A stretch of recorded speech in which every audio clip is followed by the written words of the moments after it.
Welcome to the JaguarKing podcast. I'm your host, Armin, and in this week's episode, we suck. I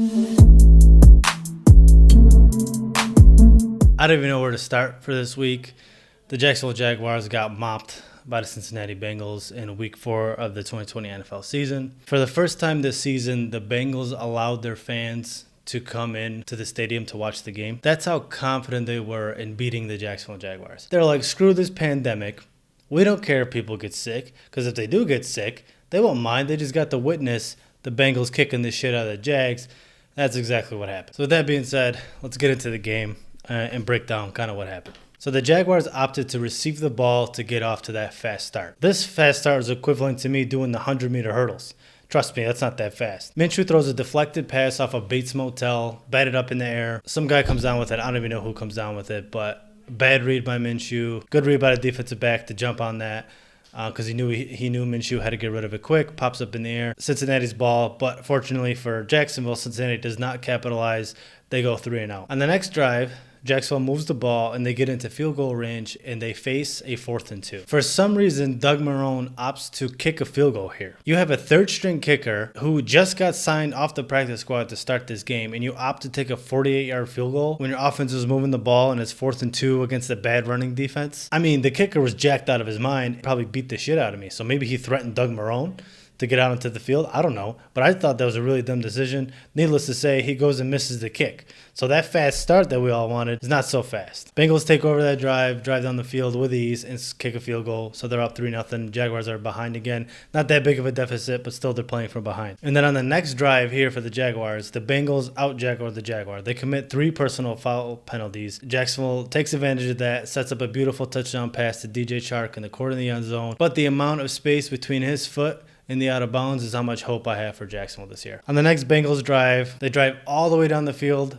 only to get jacked in the end zone. He comes out with a sick interception, rips it out of the tight end's hand, very similar to the Miles Jack wasn't down play that we're all unfortunately familiar with. So that saves a touchdown, a would-be touchdown. It was 3rd and goal at the 1. Dumb clutch. Jags actually take advantage of this. They're moving the ball down the field. Shatley, who probably has the best name in football, steps on Minshew's foot and he falls over, basically gets sacked. That kills the drive. So another field goal, but this time it's actually good. And then as expected, before the second quarter ends, Cincinnati Bengals drive down the field with ease, capped off by that Joe Mixon reception where he leaps 15 feet over the air over Chris Claybrooks, gets popped by Miles Jack, stays in bounds.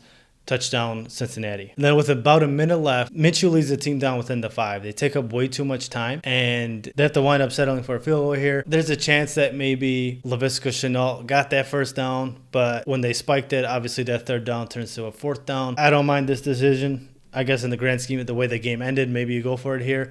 But I say take the points just because we need as many points as we can with this defense. So they get a field goal before half, and at this time I'm thinking, shit, I wish they would have deferred because they would like to have the ball in the second half here because this defense is a ticking time bomb. And it didn't take much for this to implode. The Bengals come out in the half. I think it was 5 plays to get into the end zone, and they ran the same play twice. They had Giovanni Bernard go off tackle, and Chris Claybrooks wasn't in contain. And then the second play, Joe Mixon, what he scores on, it looks like some sort of ripple where Claybrooks is coming across. So they take him out of that contained spot, and I'm assuming DJ Hayden is supposed to fill. Jaguars weren't prepared for that. Clearly, the Cincinnati Bengals adjusted to what the defense was doing in the run game. For the Jaguars' opening possession in the second half, they get bupkis. There was a 50-yard run negated by an Oshag holding call, and then they go 3-and-out. I think at this point, every single Jags fan is clenching their butt cheeks. They know what's about to happen. Bengals drive down the field, and on 3rd and 1, Joe Mixon rips like a 25-yarder right down the middle on this defense, puts them up. Then now this is really starting to implode. In the first half, they're stopping the run a little bit, but now it's just, that's out the window. They're just doing literally whatever they want again. So the Jags get the ball and, again, don't answer, and they're forced to punt. And then Cincinnati Bengals capitalize on it, and now Jags find themselves down 14 once again. Jaguars wind up cutting the deficit to 11. Cincinnati Bengals answer with a field goal, back up to 14. Jacksonville Jaguars offense is now starting to wake up, and they score a touchdown to DJ Chark, but then they decide to go for 2. And when this happened, I'm like, what the fuck is he doing? Does he know math? But after thinking about it, I think he just does not trust his defense at all. Because in reality, if we go to overtime, we know we're going to lose this game. If you go for 2 there and make it, if your defense gets a stop, you only need a touchdown or an extra point to come away with the victory. And then say you don't get the 2-point conversion there, you know if you stop them and score, you have a lot more time to prepare now for a 2-point conversion play because you need the 2 points. So you kind of already have it in your head what you're going to go with. Well, for this 2-point conversion, Jay Gruden definitely wasn't fucking prepared. He threw like a long developing flare route out to James Robinson that was over before Minshew even got rid of the ball. It was as if we didn't score and we're running a safe play on the goal line just to see what happens to get a mismatch. It really wasn't a 2-point conversion type play. So at the time I was like, what the fuck is going on? Mainly because of the whole flow of the game. But when I thought about it, the decision there kind of makes sense just based on how this defense was playing. If we go to overtime, I really don't see that defense holding up, especially with all the injuries that happened in that second half. The play call there was more dumbfounding to me than the actual, choice to go for a 2-point conversion. At that time, I didn't think it, I was just like, what the fuck? But when I thought about it, it kind of makes sense. And of course, the inevitable happens. Bengals march down the field again, kick a field goal. It's a 2-possession game again. The Jags wind up getting a field goal on their last possession, but it was too late. Too much time was taken off the clock. And there was it. Bengals soundly beat the Jacksonville Jaguars 33-25. So let's get into my observations for the game.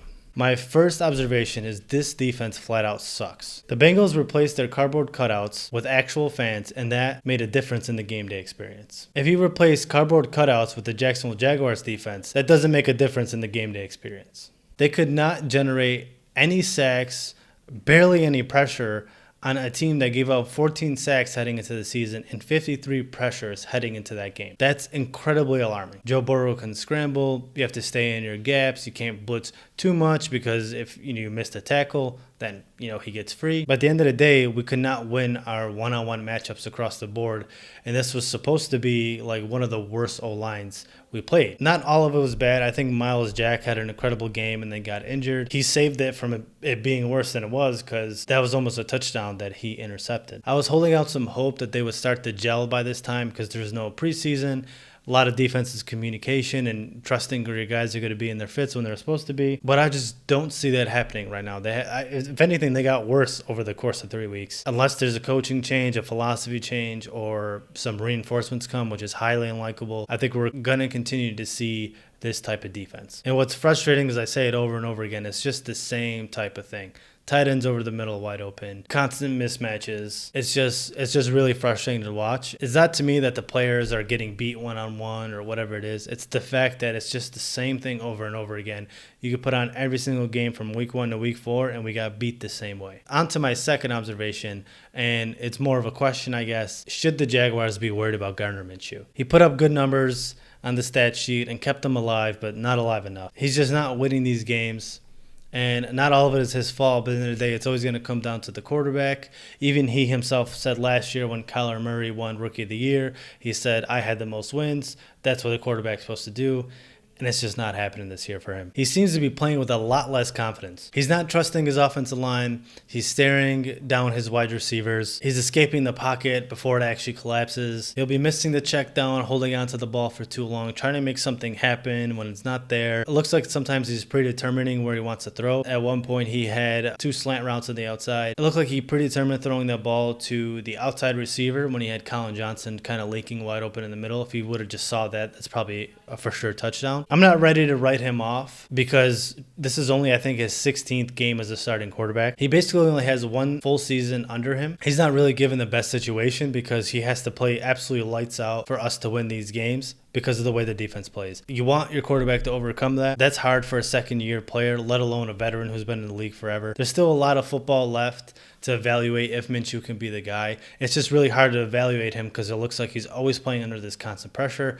Maybe that's a good way to evaluate him because there's always going to be pressure in the NFL. You're always going to be, if you want to be competitive and playing those playoff games, Super Bowl games, you're going to be under pressure. So if you can do it now, chances are he can go do it going forward. I think he'll turn it around. I think if he gets his confidence back and trusts himself and trusts his offense, I think he'll start playing like we think he can play. And then on to my third observation, and this will also help that Gardner Minshew evaluation is to use the run game. James Robinson is a really good running back. He has consistently made plays in the running game and passing game, and not that just the hole is there and he's taking advantage of a great O-line. I can't tell you how many times he's stuffed in the backfield, but he makes something out of nothing, and that's what makes a good running back. Is everybody can just go through the hole and get the 4 yards per carry. Any running back in the league can do that. But those running backs who make people miss at the line of scrimmage and create something out of nothing, like a Derrick Henry, Alvin Kamara type backs, those guys are really good running backs. And so far for the first 4 weeks, James Robinson has shown that he could do that. We seem to go away from it too much. And I get it, we're playing from behind a lot, but there's still a lot of time left on the clock for us to continue that run game, to set up some play action and deep shots down the field. Our first drive in the third quarter, after his run got negated, we just didn't run again. We're down, I think, a score at that time. We still have a lot of football left to not panic and start making Minshew throw 40 times a game. There's still a lot of football left to use James Robinson to pick up chunks to set up more of our offense. Using him, we can control our tempo and play at our pace rather than just panicking like the game's already over. The offense has a lot more pressure on them because of the defense, but you're not helping out the offense by just being one-dimensional. So we need to run the ball and actually stick with it, because he's shown that he can put up good numbers. He's shown that he can make people miss. He's really safe with the ball. So we need to use him a lot more than we've been using him. And that'll help take pressure off the offense and take pressure off Minshew so we can control the tempo of the game. We're just not using him enough. And then on to my play of the game. So for me, the play of the game was that Myles Jack interception. That was absolutely incredible. And he's been playing really good this season. Despite the overall bad of the defense, he's kind of been the lone bright spot so far, because that game could have been a lot worse early on if he doesn't make that play. But that was the recap.